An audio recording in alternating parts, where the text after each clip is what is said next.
ये घटनाएं कभी भी कहीं भी किसी जगह, कोई जरूरी नहीं कि महाकुंभ में, अगर विवेक सम्मत न रहे तो अकेले भी जा रहे हैं और ऊपर देखते जा रहे हैं और पत्थर में ठोकर लग गया, नीचे देख के नहीं चल रहे, तब भी मर जाओगे, गिर जाओगे। धार्मिक व्यक्ति का इतना लोभ भी ठीक है क्या, जहां प्राणों को ही गंवा दे। आपको लग रहा होगा ये तो सरकार को कुछ बोल ही नहीं रहे, पुलिस को कुछ बोल ही नहीं रहे, प्रशासन को कुछ बोल ही नहीं रहे, मरे तुम कि मरी सरकार। भारतीयों की आदत है,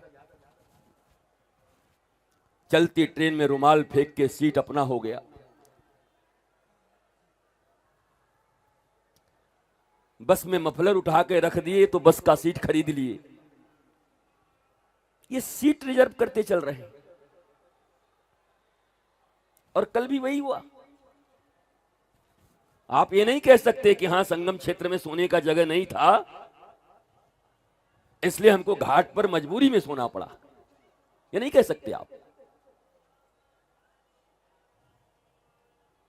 आप रात्रि को पहुंच ही इसलिए गए और पहुंचने के बाद कपड़े भी आपने इसलिए बिछाए कि हम तो यहीं हैं, शर्मा जी भी आएंगे तो उनको भी साथ रख लेंगे।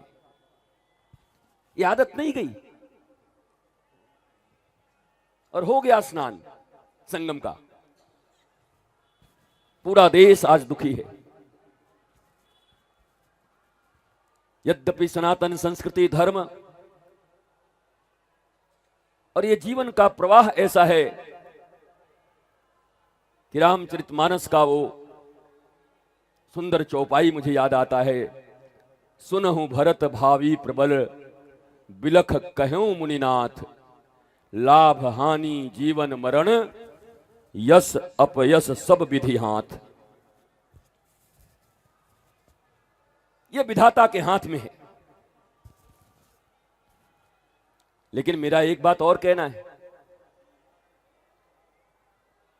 हम ट्रेन की पटरी पे खड़े होकर के सामने से ट्रेन आए और हम कहे कि लाभ हानि जीवन मरण सब विधि हाथ, तो बस विधि में अब ट्रेन का चक्का ही तुम्हारे गर्दन के ऊपर चढ़ना लिखा हुआ है, अब तुम कटोगे। ये कोई बात हुई? तुम्हारी पूर्ण सावधानी के बाद, तुम्हारे विवेक के बाद, तुम्हारे निर्लोभता के बाद, ज्ञान के बाद भी अगर प्राणों को इतने दिनों में जाना है, तब हम ये मानते हैं कि ये विधाता का लिखा हुआ है, हमने तो पूरी सावधानी बरती। लेकिन असावधानी के कारण अगर प्राण चला जाए तो जाने वाला तो चला गया, परिवार बिलख रहा है। भारत देश भी आज और सारी दुनिया जहां भी लोग हैं, आज एक शोक का वातावरण हो गया। कितना हर्ष, कितना उल्लास, दुनिया का सबसे बड़ा महाकुंभ, सबसे बड़ा आध्यात्मिक मेला, सनातन संस्कृति का गौरव, सारी दुनिया में सनातन संस्कृति का डंका बज रहा है। कितने करोड़ लोग एक जगह पर हैं और व्यवस्थाएं सुचारू रूप से चल रही है।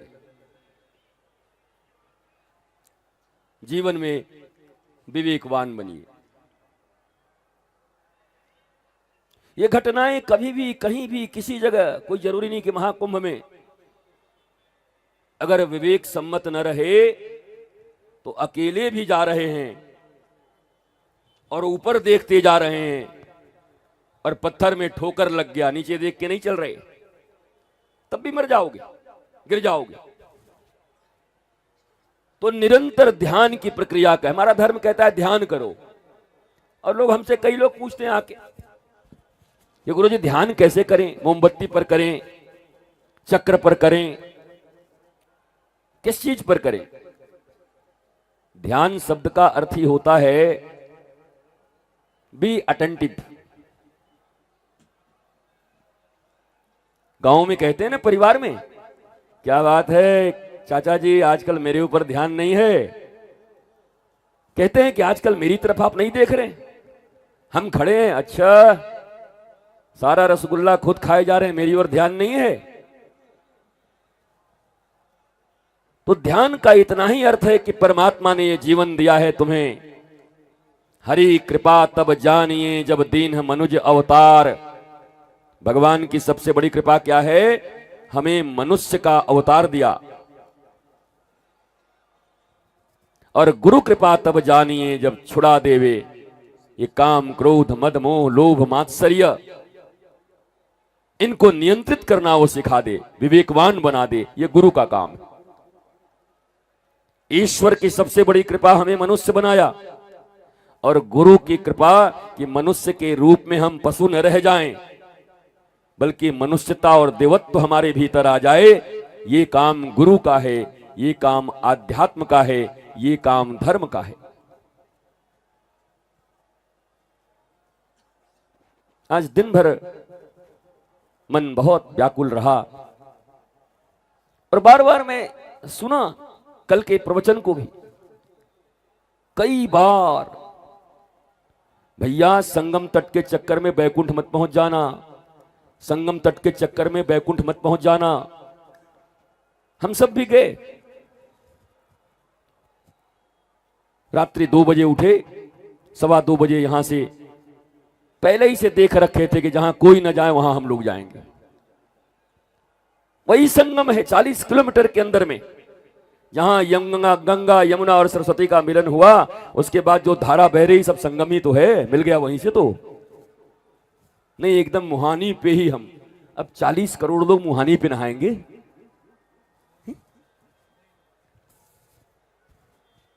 अब ये कैसा लोभ है बताओ?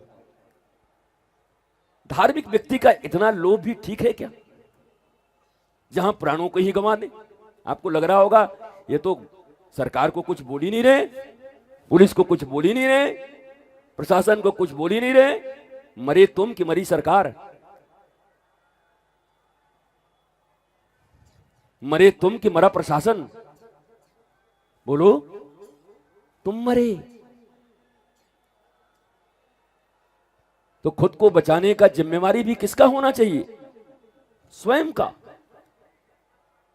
कोई आपकी सहायता कर सकता है, सरकारें व्यवस्थाएं बना सकते हैं, पुलिस को रख सकते हैं, पर हम मरने को ही तैयार हैं कि हम मरेंगे आज। कौन रोकेगा बताओ? कड़वा लगता होगा आपको।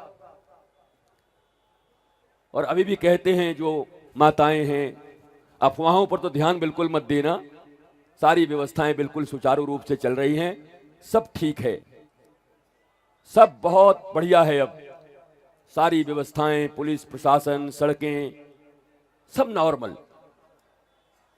कोई पैनिक करे, कहीं कोई अगर अफवाह भी उड़ाए तो बिल्कुल ध्यान मत देना। जब तक संबंधित प्रशासन या पदाधिकारी कुछ न कहें, भीड़ की बात मत सुनना। फिर वही भीड़ और भाड़, भीड़ और भाड़ पता नहीं क्या कर दे, नहीं सुनना इनकी बात।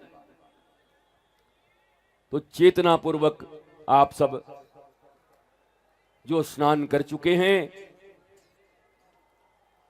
जैसा आपका कार्यक्रम है, प्रशासन की सहमति से आगे के कार्यक्रम को बढ़ाते रहिए।